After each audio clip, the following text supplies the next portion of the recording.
La parole est à présent à Monsieur Philippe Juvin, rapporteur général de la Commission des finances, de l'économie générale et du contrôle budgétaire.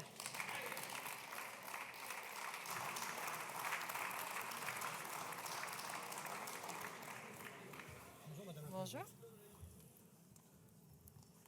Merci, monsieur. Merci. Merci, Madame la Présidente, Monsieur le Premier ministre, Monsieur le Ministre, Madame la Ministre, Monsieur le Président de la Commission des finances, mes chers collègues, voici donc venu le grand moment du débat budgétaire. Le moment de vérité, le moment où nous devons regarder les Français en face et leur dire, avec gravité, avec franchise, ce que nous décidons aujourd'hui et ce que nous engageons pour demain. Car derrière chaque chiffre, derrière chaque ligne budgétaire, il y a un choix de société. Il y a une vision de notre avenir commun. Et c'est ici, dans cet hémicycle, que nous devons en répondre. Depuis des années, la France vit à crédit. Elle paye ses fonctionnaires à crédit, elle paye ses retraites à crédit et elle paye ses investissements à crédit. Et si nous avons 3 400 milliards de dettes, ce n'est pas parce que nous n'avons pas assez de taxes. Nous avons 3 400 milliards de dettes parce que nous avons tout simplement trop dépensé. Notre priorité doit être de baisser notre dette pour retrouver la maîtrise de notre destin. Où est votre souveraineté quand ce sont vos prêteurs qui vous obligent à lever l'impôt? L'accumulation des déficits, c'est une menace pour la justice sociale et c'est une dette insoutenable pour ceux qui nous suivront. Et du fait de cette dette, nous sommes chaque année plus pauvres. Si l'on prend le PIB par habitant, qui est un indicateur robuste de prospérité, eh bien, en 1980, un Français était plus riche qu'un Américain. Aujourd'hui, c'est le contraire. Un Français est moins riche qu'un Américain. Nous devons avoir quelques évidences en tête. Première évidence, nous dépensons donc trop et mal. Prenez l'exemple des politiques de lutte contre le chômage. Nous dépensons 2 à 3 fois plus que les Italiens, alors que nous avons le même taux de chômage. Partout, on a le sentiment qu'on jette l'argent par les fenêtres, alors que parallèlement, il n'y a plus de guichets pour accueillir et les services publics dans tous nos territoires manquent de moyens. Deuxième évidence, la France ne produit pas assez.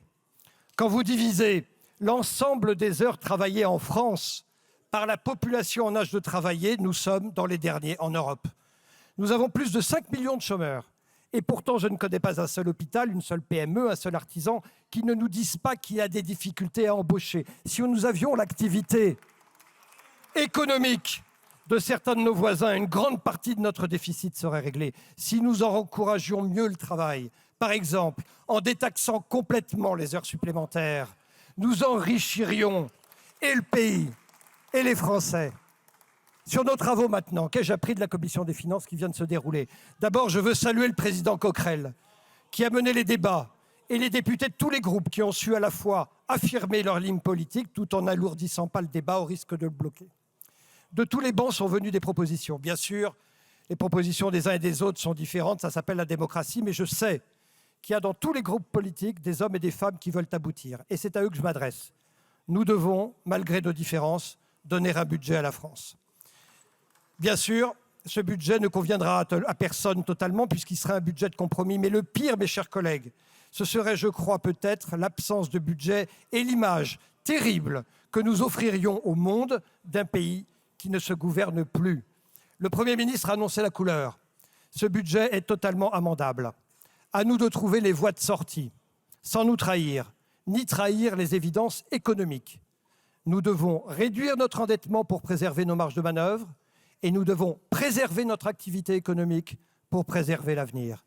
Si notre croissance devenait durablement inférieure au taux d'intérêt, nous nous exposerions à un terrible effet boule de neige où chaque année, tous les efforts des Français, c'est-à-dire leurs impôts, iraient enrichir ceux qui nous prêtent plutôt que financer notre avenir. Est-ce que vous préférez payer les retraites des cadres américains en remboursant leurs fonds de pension ou investir dans l'avenir de notre éducation ou de notre recherche? Un mot, toutefois, sur les conditions d'examen du budget. Le projet de loi, c'est 390 pages. Nous avons dû passer en revue 1500 amendements en 3 jours. Je vous le dis très tranquillement, mes chers collègues, nous devons vraiment réfléchir à changer nos méthodes de travail. Le Parlement, pour faire des compromis, doit avoir du temps pour travailler.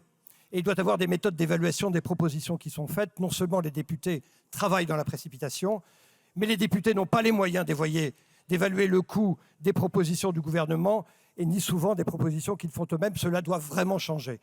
J'ai essayé en tant que rapporteur général, et encore une fois dans une durée trop courte, d'écouter tous les groupes politiques, de lire leurs propositions, de les expertiser, de les juger, non pas sous le prisme de l'idéologie, mais sous celui de leur faisabilité juridique et technique, en gardant toujours à l'esprit le contexte dégradé de nos finances publiques. Et si j'ai donné beaucoup d'avis défavorables, je l'avoue, à des amendements venant de tous les groupes, c'est avec le souci constant de ne pas augmenter nos impôts, de ne pas augmenter les impôts des Français et les impôts des entreprises, tout en gardant en tête l'objectif majeur, je le rappelle, de réduction du déficit. Sur la méthode, je m'interroge aussi sur un point qui n'est ni du fait du Parlement d'ailleurs, ni du gouvernement, c'est celui du déroulement des débats. Je m'explique. Nous examinons les recettes avant les dépenses. Et indépendamment, cette distinction fausse nos débats.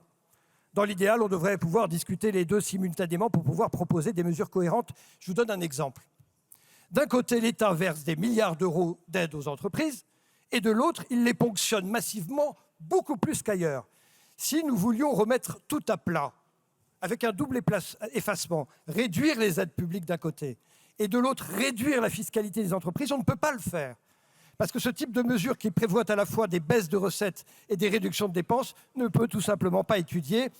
En réalité, c'est comme si tout était fait pour favoriser l'accumulation de taxes d'un côté et de dépenses de l'autre. Sur les chiffres maintenant, le projet de loi de finances prévoit 31 milliards d'euros d'efforts. Sur les 31 milliards, on veut trouver 14 milliards sur les recettes et 17 sur les dépenses. Est-ce crédible? Je m'interroge, d'autant que l'année dernière, il faut que nous ayons en tête que l'effort structurel a finalement reposé à 100%, 100% sur les hausses d'impôts, 0 sur les réductions de dépenses. Alors, 14 milliards d'euros d'impôts en plus, c'est le risque très important d'obérer notre capacité productive. Et c'est le risque d'obérer également le pouvoir d'achat des Français. Pour les dépenses, et c'est un point qu'il nous faut regarder avec une très grande attention, les dépenses vont continuer d'accroître. 23 milliards d'euros de dépenses en plus. Et je vous donne un exemple. Est-il logique de prévoir d'augmenter le nombre de fonctionnaires de l'éducation nationale alors que le nombre d'enfants baisse et que nous fermons les écoles?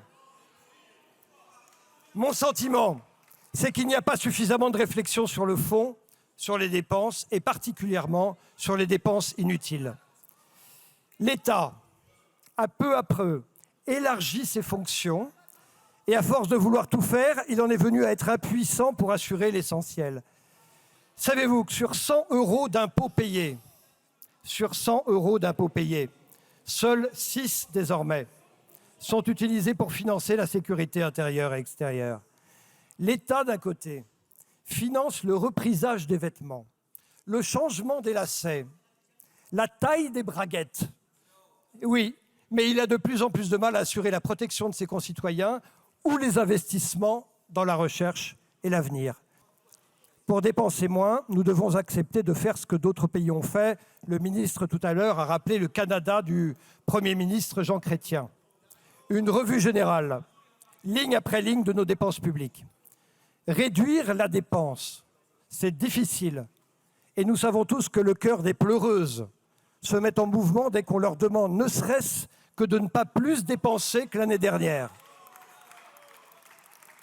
Pas plus que l'année dernière. Mais ce sera donc difficile. Mais je veux que vous ayez une chose en tête. Les Français vous soutiennent. 72% des Français pensent que l'effort doit passer par la baisse de la dépense. Et si nous dépensons trop, nous taxons trop, taxer trop, c'est retirer en fait à chaque famille de l'argent qu'elle pourrait dépenser pour elle ou pour sa famille.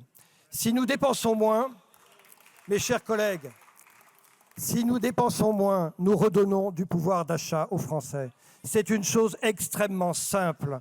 C'est justement parce qu'on dépense trop que nous sommes le pays le plus taxé du monde. Quand un Français produit 100 €, l'État, la puissance publique, lui en prend 43. D'ailleurs, certains impôts sont tellement élevés qu'ils ne rapportent plus ce qu'ils devaient rapporter parce qu'on tue la base taxe simple. Enfin, je terminerai là-dessus, il faut offrir aux Français une stabilité fiscale, aux ménages et aux entreprises.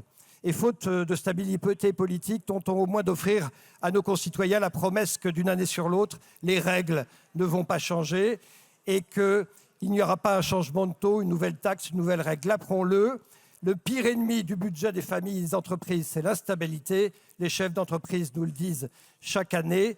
Ne changez pas les règles. Madame la Présidente, avec 3 400 milliards d'euros de dette, le jour s'approche où ceux qui nous prêtent tôt nous diront stop. À force de nous voir nous engager à mener des réformes qui ne voient jamais le jour, ils finiront par cesser de nous prêter ou par nous prêter trop cher, ce qui revient au même. Nos voisins sont fatigués et c'est au travers 4 principes simples. Dépensez moins, taxez moins, stabilisez les règles, encouragez le travail, que je donnerai un avis sur les amendements qui nous seront présentés. Merci Madame la Présidente.